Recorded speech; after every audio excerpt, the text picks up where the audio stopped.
Peter. But we're trying to form a we. Yes. Peter. So what Peter's bringing up is the concept of basically lines and levels, right? Next two components we're going to look at in Aqua. They both have everything to do with development, okay? They exist, they're present, they're real in all four quadrants, meaning you'll find lines in every quadrant. We're going to focus on lines in the upper left quadrant, which are lines of your own individual development. Okay? That's not because they're most important or any of that. It's because Aqua seems to land best when we focus on what's arising within your own experience.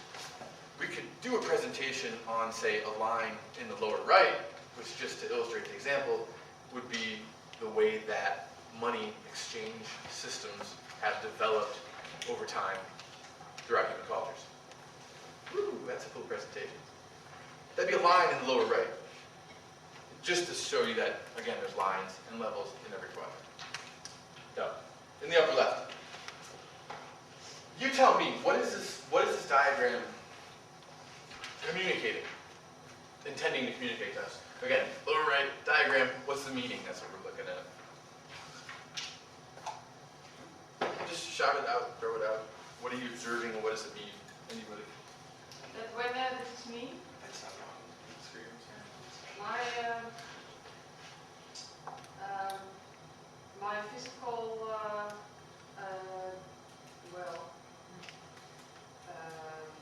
being or something, or health is less developed than my cognitive capacities, and my values and morals and spiritual is my lowest development. Something like that. That's totally right. 100%. This diagram doesn't tell you much more than that. The part I like most about it is you started off with my, which is indicating like a first person pronoun. That's what these do. This is called the psychograph. And it's about you. It's about your development. It's a representation, again, of the variability of your development. Okay? So we can slap up here any number of lines, which are basically just defined as capacities that we each have available to us, that we can be developed to greater or lesser degrees. So we all have a physical or kinesthetic capacity. There's no debating that. Now you might be an all-star athlete, super highly developed on the physical line, kinesthetic line, or a Qigong master, where someone else might not be, but we all have a physical capacity. We're paralyzed and still have a physical capacity, however impaired it might be. We all have a cognitive capacity, and likewise with the other lines that are up there. I'm again confused. Keep throwing at me. Let's play Because just bounce I back think and forth. it's my experience, physical awareness. As soon as it's measurable, my physical qualities, then it's upper right, isn't it?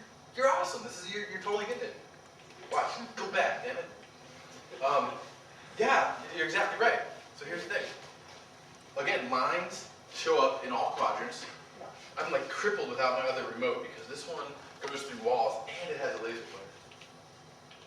It used to have a laser pointer. It's broken. Lines in all quadrants. So the kinesthetic capacity is, you're right, you nailed it, a line in the upper right. Well, so if you're like, all right, I caught you, so why do you throw it into a psychograph? Now that psychograph I did say was like, yeah, this is upper left lines. Most of those lines they're individual lines. More accurate to say there they're are the two two. perspectives. Yeah. I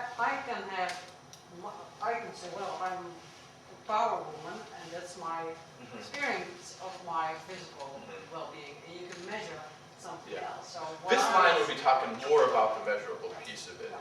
That experience, your self-perception would fall actually in a different capacity, probably your self-identity or something like that.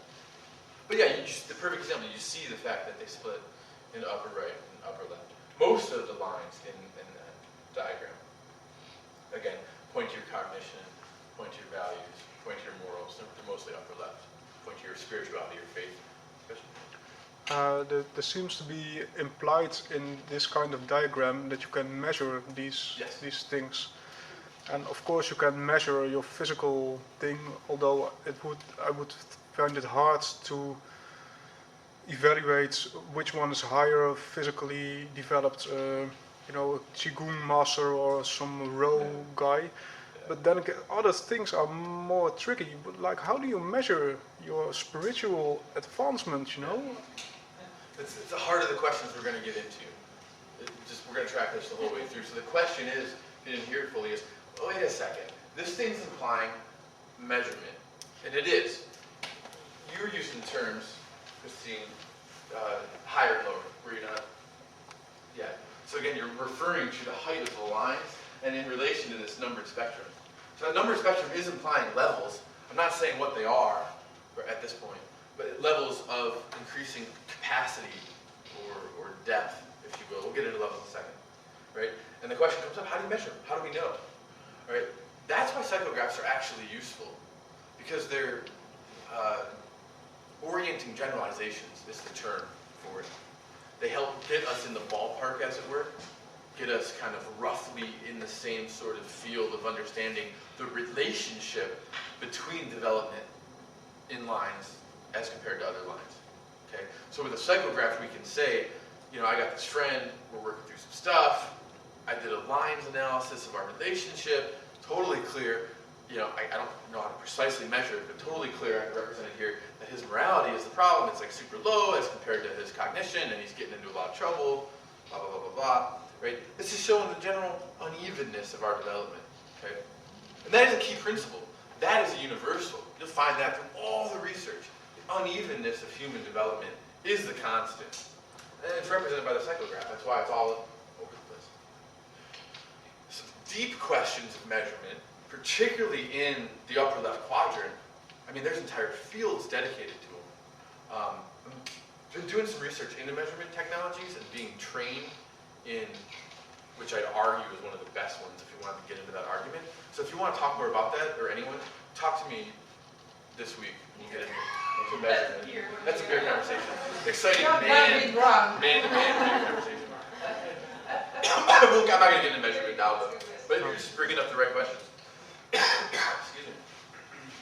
All right, so moving along with measurement, moving towards levels, what is that number spectrum? Let's use the metaphor of altitude. Okay, every one of those lines, let's imagine, is a path, like a hiking trail up the same mountain. Let's say that mountain. That's a cool mountain in Colorado. Come visit me. I'll take you up it. It's like a super beautiful trip. Every path of the mountain, at some point in its journey, let's say that one's on the east side, one's on the west side, north, south. At every point, every path at some point in its journey will pass through 5,000 feet and 6,000 feet and 7,000 feet, right? If the mountain is, say, 12,000 feet tall. Again, keeping it simple, trying to use metaphors here. This one typically works really well. The key is that at 5,000 feet, say, the north path, let's say it's this one that goes right up, that part right there. I've been up there, and I was crying. It was so scary. It's like super vertical, and like the wind is coming at like 70 miles an hour.